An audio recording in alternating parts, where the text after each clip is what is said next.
Today, my featured guest is Kenneth G. He goes by Ken, right? He's our friend. Ken is the founder and managing partner of KRI Partners and the KRR Group of companies. He has more than 24 years of significant real estate banking, private equity, transaction, and principal investing experience. I've been bringing on a lot of these real estate investors, commercial, residential. I don't know why, but God's just lining up these guys, right? So obviously there's one or two or 1,000 of you that need to hear about this, right? So listen up, grab your pen and paper, right?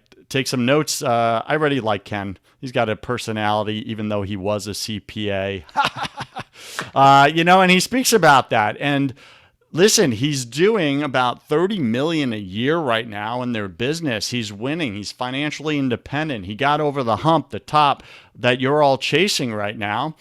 But he had like really big goals. We're going to get into that. It wasn't just financial goals. There was also some really personal life goals. But Ken, he confessed to me just before we went live that he was a workaholic, just like I was as a CPA in his former life. And that's why he made the jump. It was killing him, right? It's killing his relationships, etc. So he's going to tell us about that. Listen, Startup Nation, you're probably doing that right now. Admit it. Come on. Ken admitted it. I admitted it. I used to work 110 hours a week. What was the point? I was on the path. Listen, I grew up in New York, and in New York, I remember on Long Island, Ken, it was like I was watching these guys. They're like 40 years old or whatever, and I'm in my teens and early 20s, and I'm watching these guys like having heart attacks at 40.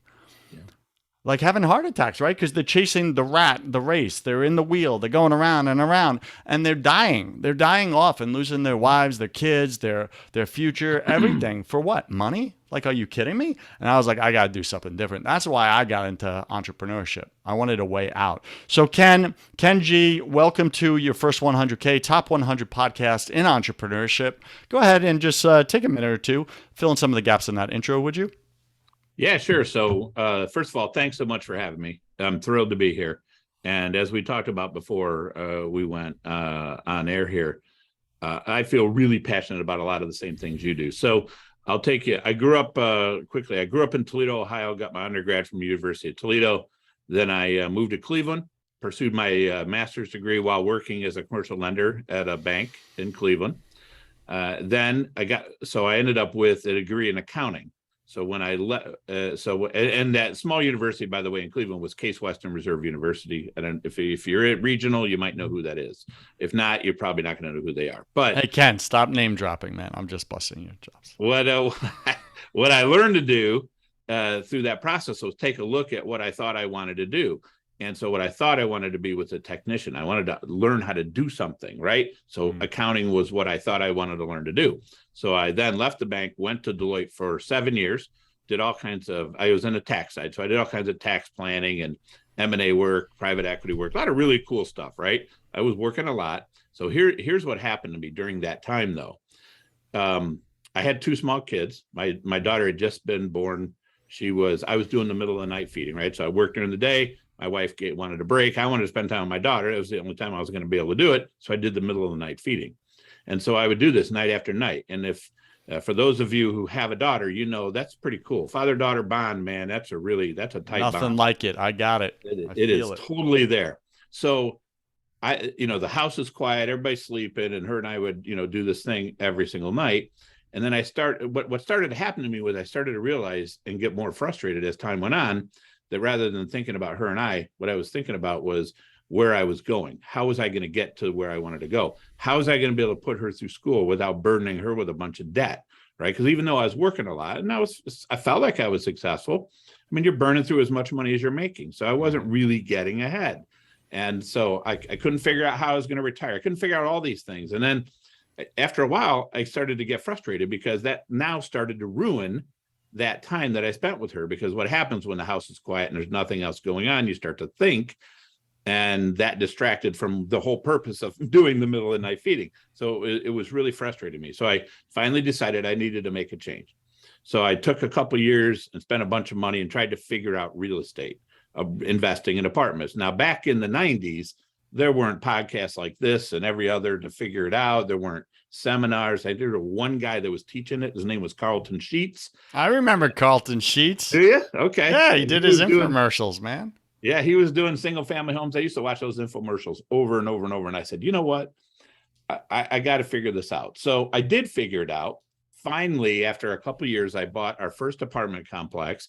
It was 28 units in a small part of Cleveland called Shaker Square. Then I bought another one.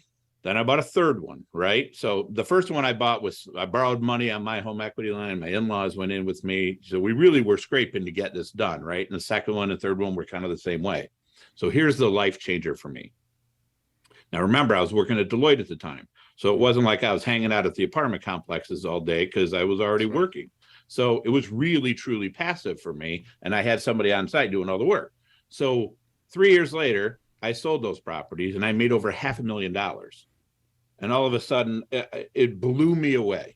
It just blew my mind because, first of all, I'm working like a dog and not getting anywhere. And now this thing that I did on the side, I was able to put $500,000 in the bank. So it was that point that I realized, guess what? I no longer don't know how to put my daughter through school. I now know what I got to do.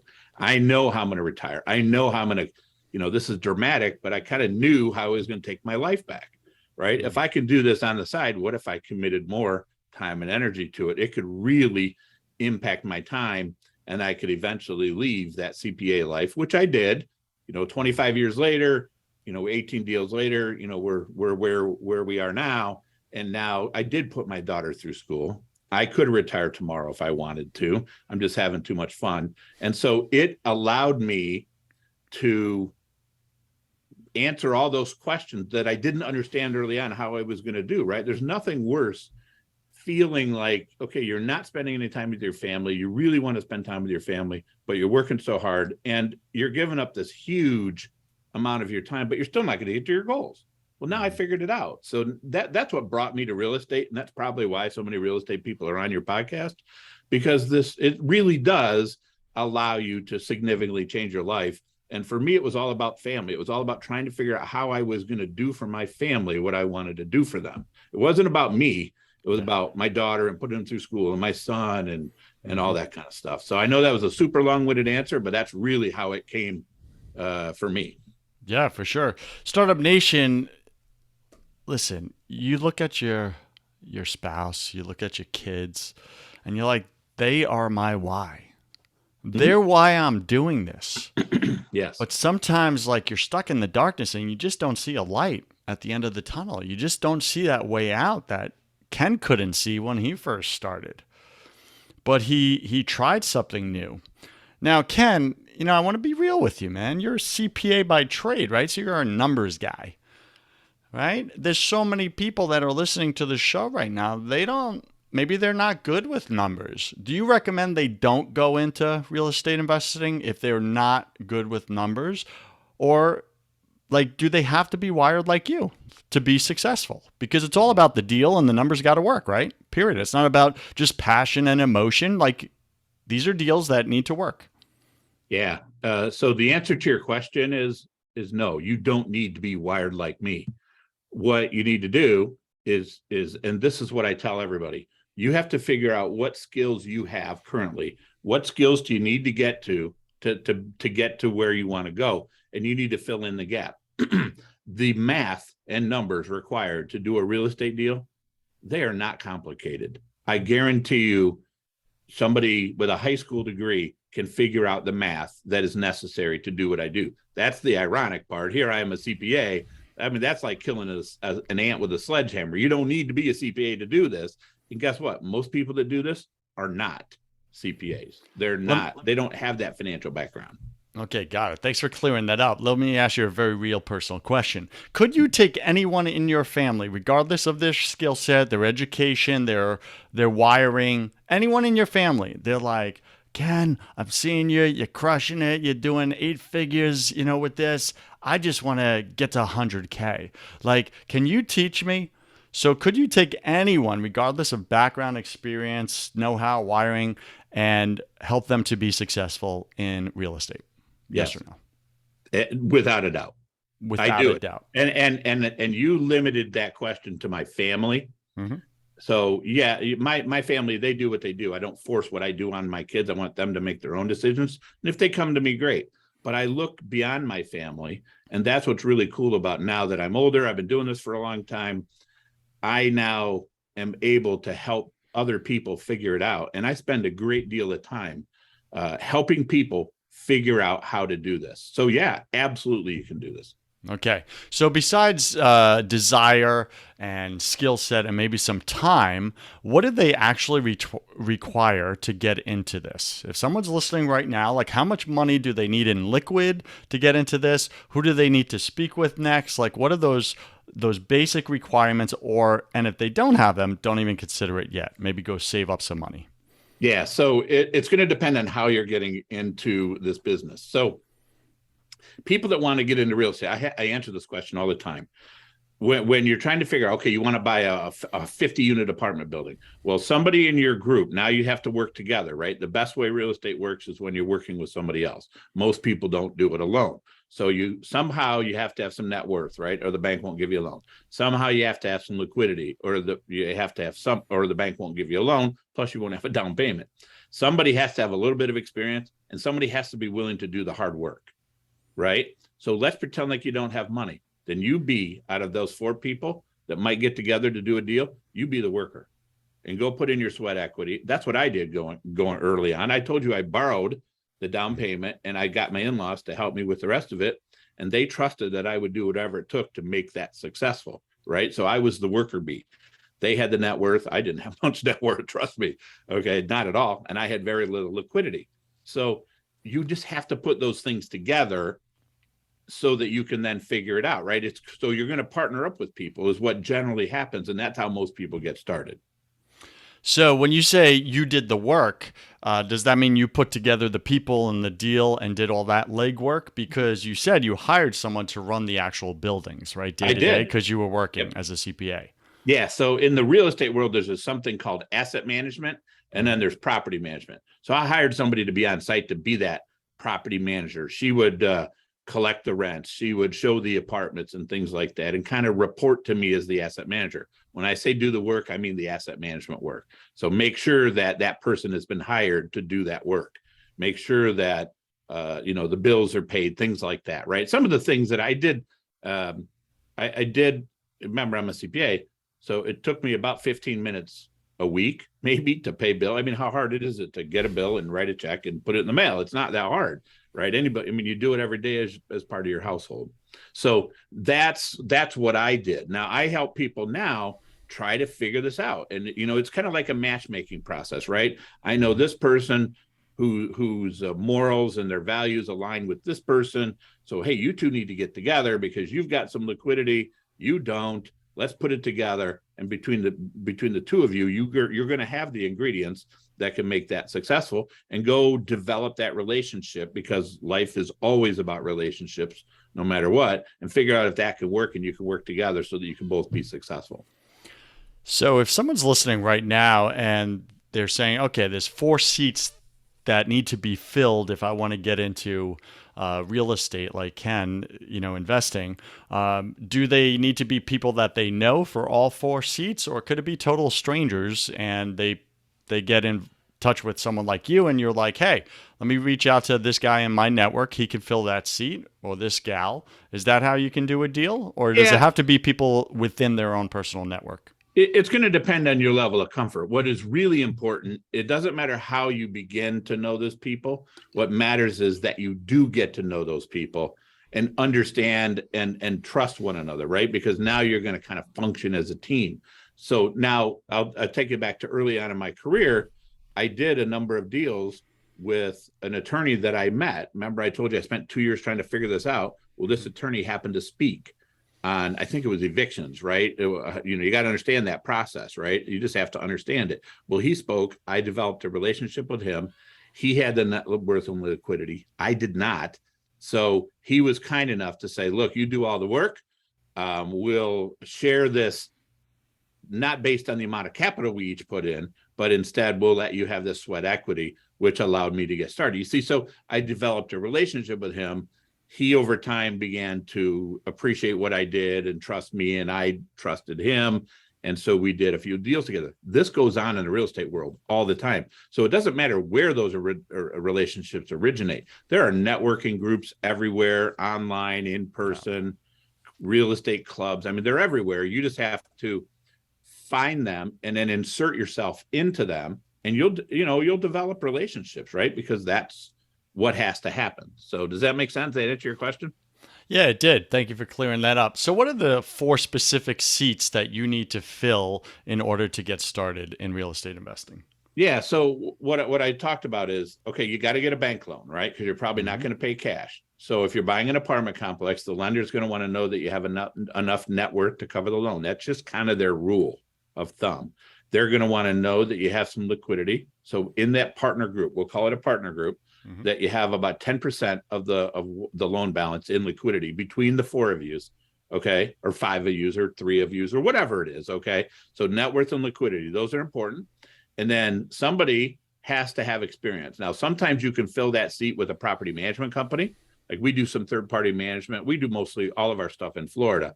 So if somebody's kind of new and they bring us to the table, we've managed over the years about 16,000 units. So the lenders will say, oh, you hired them? Well, they know their stuff because they know who we are and they know our credentials. Okay, so we filled that seat even though we're not equity players. Then we have somebody that's going to be the asset manager. See, so you're filling all the seats in any way that you can. Now, the question is, do you need to go raise more money in addition? Then everybody kind of uses their own little network, right? Most people have a network of people that they can get some money from to put the deal together. So those are the seats that you need, those 4. Okay, got it. Thank you for that. What's been, like you're in Florida, right? Everybody and their sister is house hunting right now, right? And rentals, purchases. I mean, it is Wild West happening right now in Tampa. I know because I'm in it. And it doesn't matter how much money I have. Like, people don't even call me back, right? Like, because the houses, there's 40 offers on every property within the first hour, right? So, like, how do you find the inside deals? What's been your success? Like, what's that marketing strategy, your number one marketing strategy to find that deal? Yeah, so we don't buy homes, just to be clear. Yeah. We buy apartment buildings, generally 75 units and up. So it's like anything in the world. So we started down in Florida about 15 years ago. And over the last 15 years, we've developed relationships with brokers. The broker community in the commercial side is much smaller than it is on the residential side. Okay. So they get to know us. Remember, I said we do some third-party management. So that means that broker has somebody who wants to buy a property, but they don't have a property management company. They bring us in. So now we help them get their deal done and help their client be successful. Well, if you're standing next to someone in a business relationship and not necessarily in a confrontational or adversarial relationship with them, your relationship with them goes much deeper. It's really interesting watching how that happened. When we first did this, I didn't understand how it would play out, but as it played out, it just further developed that relationship. So what happened was, when in the commercial space, guy wants to sell his apartment complex, they go to the brokers. The broker lists the property. Now they get 15 offers. So now the broker's got to tell the seller, who are all these people? What are they for real? Can they really close? Will they retrade you? Will they jerk you around? Can they get it financed? All of those questions. Well, now they know who we are because they've known us for 15 years. They've done deals with us. We've helped them get deals done. They really understand our moral compass and what we will and won't do. And we promise that they get it when we sell it if they give us the deal, right? So pretty much the broker network here in Florida has become your personal sales force for your company. That's what it sounds like. Yeah. Our biggest source of management clients is the broker community. I mean, I get 3 to 4 referrals a week. Most of those people end up not buying because, most people, like you said, the whole world wants to buy in Florida for all the right reasons. The problem is the whole world doesn't want to take the time to really keep at it and go at it. They want to sort of graze the surface, see if they can pick off some low-hanging fruit. And if they don't, then they move on. That's what most people do. See, we're there for real. We're not going anywhere. And the brokers know that. So, we just, like anything, right? Any relationship, you just keep in front of them and you'll end up getting the deal. So they know we're going to close. We raise the money up front. We don't, we're different than syndicators.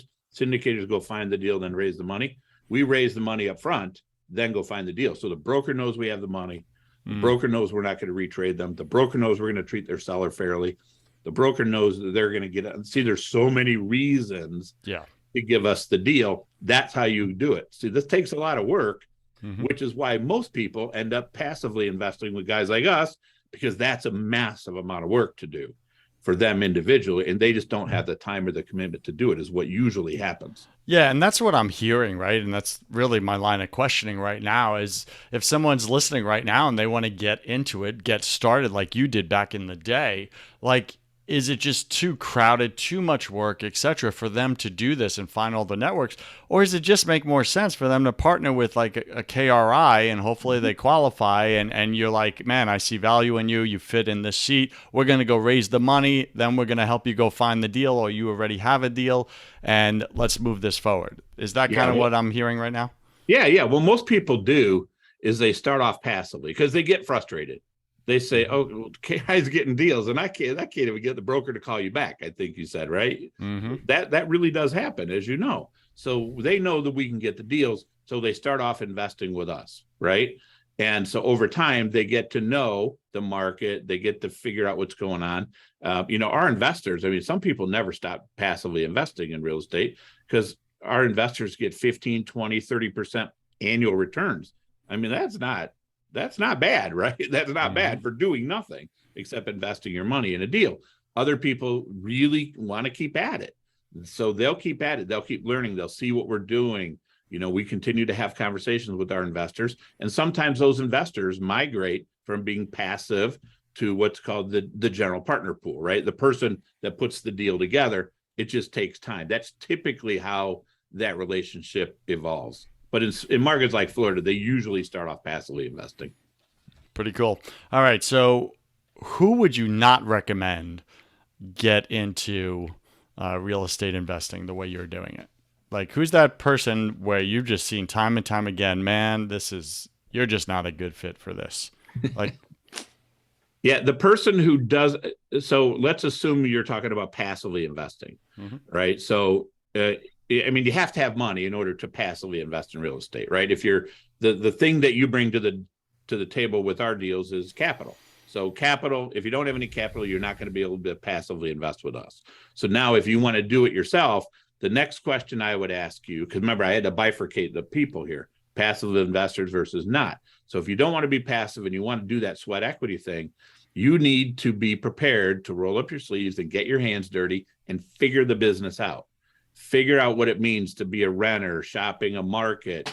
See, how does this property stack up against all the others in the market? See, it's not complicated. It's, do you have the commitment to spend the time and the energy learning this? And if you don't, and you'd be shocked at how many people don't, then don't do this because you will lose money. But if you're focused and you're driven and you want to learn from people like us, I mean, there's no shortage of places like us. I do podcasts, I do all kinds of things to help teach people because I want them to figure this out. And the number one thing that is the hurdle for them is they just don't realize that it takes work, and they want it to happen. They want to decide today they're going to do it, and in 60 days have a deal under contract. And that's just not how it works. It takes a while. Come on, Startup Nation. Stop acting ignorant. That's ridiculous. There's no quick fix in any business, any industry. All right, Ken, if someone wants to get in passively, they want to passively invest, work with your company, you get the deals, you do it all or whatever, and they just throw in some capital. What's the minimum amount of capital they need to have, discretionary income to put into a deal?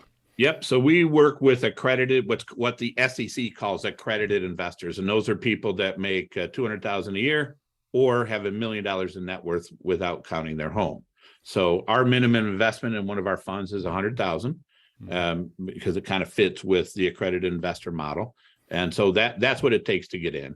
Okay. If you're interested in trying to figure out how to reach out to us, first of all, people should really think about taking a look at our book, KRIpartners.com/ebook. Almost got the wrong address there, but that book helps you figure all this out. How should it fit in your life? How to vet guys like us to make sure that our investment product matches up with what you're trying to accomplish. That stuff's really important to us. But kripartners.com/ebook, that way you can get to us, you can get in touch with us, download the ebook. That way you're a little educated, and then we can take it from there. Just hop on a call with me to figure out what's the next step. Because it's important to me that if you're going to invest with us, that your goal actually is in alignment with what I know we're going to do. Because I don't want to have a conversation with you later about, you wanted to get in and out in 6 months. Well, that's just not how it works. And I don't want to put us in a bad situation for obvious reasons. Well, Ken, thank you for educating us on a lot of, this that many of us don't understand. Like, we don't understand the ins and outs of it. And maybe we come in with the wrong ideas and then we lose the shirt off our back. So thank you for helping us not to do that. We really appreciate it. And I do want to ask you this before we get into my favorite part of the show. I want to ask you, because you mentioned you were a workaholic in your former life, right? And I'm sure it's easy to get pulled into that trap, even in this business, of working too much, putting business and financial goals ahead of family and your faith, your beliefs. What's your number one success habit that really helps you to stay grounded, keep your family relationships your priority rather than work? What do you do on a daily basis to really stay aligned in your end goal, right? Your end state? Yeah. So what I do is I try to remind myself every day as to why we do what we do, right? A lot of people get this thing backwards. They think that they're put on earth to work. And I know that we're put on earth. We work because we have to be able to do the things that we want to do. So I keep that in perspective. I constantly am trying to structure everything that I do to create the life that I want, right? I mean, I feel like I have it now. I have a lot of flexibility. If I want to take off the rest of this week, I can do it tomorrow. It's not everybody's going to do their thing and everything's going to function the way it should. So what I try to do is you just continue to fine tune that. And that keeps me focused when I do what I do every day. Stand by. Take a sip of your Starbucks coffee. There we I can't go. believe you drink Starbucks burnt coffee. Oh my goodness. No judgment. Not at all. Not at all. Okay, let's get into my favorite part of the show. Welcome to the Hustle Round. Ken, what's your favorite thing about owning your own business, man? The control over my time. Okay, what's your least favorite thing? The buck always stops with me. I have to make sure that it's right and gets done right. That we meet all of our commitments to our people, our clients, our investors. It's a lot of responsibility, right? It is. Yeah, for sure. I believe we're all struggling with something at any given moment of our life. It's just part of the human condition. What are you currently challenged with or struggling with right now, either professionally or personally? Yeah, I can hear my daughter laughing as you ask that question, and that is, I hate working out, but I need to work out, and that is my challenge. I need to work out a whole lot more. Got it. What are you most afraid of? Ooh, that's a good question. What am I most afraid of? That I will have lived my life and not had the impact on my kids that I want to have and the rest of the world. Spoken like a good father. What did you spend way too much time doing this past year? Ooh, this past year. Probably doing things in my business that I really shouldn't. I should have delegated. Yeah, that's very common. What secret fear do you have about people? Ooh, people. I don't know that I have a real fear about people. That's a really good question. What do I fear about people? That they misunderstand me. Yeah. Maybe that's it. I'm trying that one's out of kind of out of left field for me. I didn't think about it in advance, but I think that's it, because I don't want, it would bother me if somebody, I'm always trying to help people, and sometimes they don't perceive it that way, and that would make me sad, because I'm always trying to help people. Yeah, I get that one. What do you wish you had learned sooner in business? To get out of my own way. How do you mean? I think I have learned this lesson that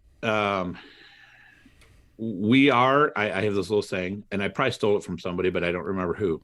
We are where we are because we've chosen to be there, right? And that's a convoluted way of saying your brain puts you in a certain spot, whether it's personally, professionally, whatever it is. Your brain limits where you can go. And the reality of it is most people can be far more than what they are, either personally, professionally, financially. It's just their brain, they haven't let their brain hasn't allowed them to think bigger and to think beyond where they are now. I see a lot of people limit themselves because they just can't imagine owning an apartment building. I mean, that's a perfect example. They just can't imagine owning a 100-unit apartment. It's never going to happen. So why even start down this road? That's the number. That's it right there. Yeah, I get that, right? Those are what I call rocks in your head, right? Head trash. That's what rocks are, right? It's those limiting beliefs and lies you've had since you were a kid. You're not good enough. You're not capable to own, right, 100-unit building, etc. And all you see in your life are problems, but you struggle to see possibilities, right? So once we blow up those rocks, you start seeing possibilities everywhere where you used to only see problems. All right. What do you wish you had learned sooner in business, man? Did I just ask you that one? Yes, Yeah, I mean, yeah, I what, think you did. I mean, a yeah. variation of that. What is a new habit you're going to create in your life this year? This year. Yeah, this year. Oh, it needs to be working out more. Well, it needs to be, but are you going to I do need it? to do that. Oh, I he will keeps do saying, that. I need. That doesn't mean anything to Yeah, I me. hear you. I see a All little right. tension going on right now. I hear you.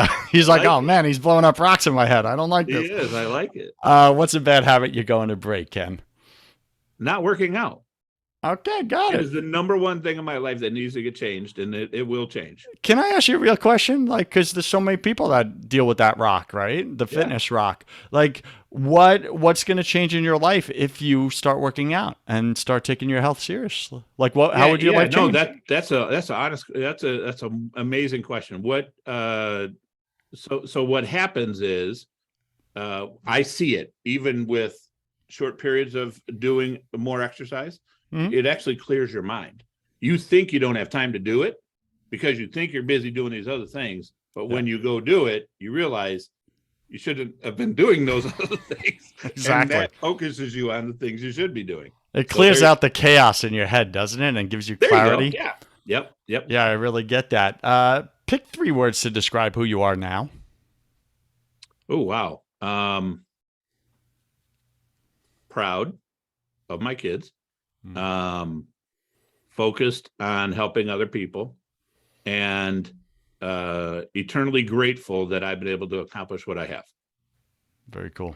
Pick 3 words to describe who you were your first year in your business. Scared, extremely nervous. They're going to all focus on that, and probably clueless. Yeah, right. You think a CPA commercial? How can you be clueless?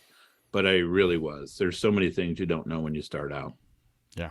And last question, Ken, if you could come back to life after you died, look your family and friends, your wife and your kids in the eye, and give them only one piece of advice about everything, about real success, like what it takes to be truly successful in this life, what would you say to them? Spend some time thinking about what your life to look like and focus on making that happen. All right. So spend time, Startup Nation, on what you want your life to look like and then focus on making that happen. Ken, this is the time of the show where you get to give Startup Nation a homework assignment for this week, like something that's going to get them closer. What's one action they must take to get them closer to that life that they actually want? What do you got for them, brother? Well, I want them to do what I just described, and that is I'm going to give them 2 homework assignments. One, I want them to figure out what they want their life to look like. And then I want them to set 3 to 5 goals that's going to start heading them in that direction. Because until they start moving, they're not going to get there. That's what I want them to do. That's what I did that changed my life. Okay, Startup Nation, go do it and stop complaining, or keep complaining and don't do it. The choice is yours. It's really that simple. All right, Startup Nation, do you love this show? Like, come on. You like guys like Ken? Look, I'm bringing on the best of the best of the best. If you love him and you love this show and you want more guests like Ken who are just dropping so much knowledge and wisdom and saving you time and energy and money from making all the mistakes they made, well, then go write a 5-star review. Go to first100k.com. You could do it there, or you can go to iTunes or Apple Podcast, or you could go to Stitcher Radio and write your 5-star review there. And if I like what you write, I'm going to give you a shout out live on the show, like I'm about to do right now for handle You Dewey. You Dewey. You Dewey, thanks for writing your 5-star review. He writes, or she writes, coming from the right place. The one thing we all need is family. Oh, look at that. That's what we're speaking about today. Joseph has created a space through First 100K podcast where you can be who you are right now, the person that God made you to be. As an entrepreneur, this kind of support is rare to get, and I am a happy supporter of this show. You, Dewey, thank you for listening to the show. Thank you for donating to the show and supporting the show. We really appreciate you. Startup Nation, go write your 5-star review right now, okay? All right, Ken, where do they go, man? They want to learn about you. They want to partner up. They want to sit in one of the 4 seats and do a deal with you, brother. What do you got for them? Yeah, kripartners.com. And if you want to read the book first /ebook, kripartners.com/ebook, get you on our list. You can drop off if you want, but that's how you get started. And then it is not hard to reach out to me. Just reach out, kripartners.com, KGEE, kripartners.com, get you to my email. And I'd love to have a conversation with you. Ken G. They sound like a rapper or something, man. Ken G. Thank you for being on your first 100K. I wish you God's love, peace, and joy in your life, sir. Thank you. Same to you, sir.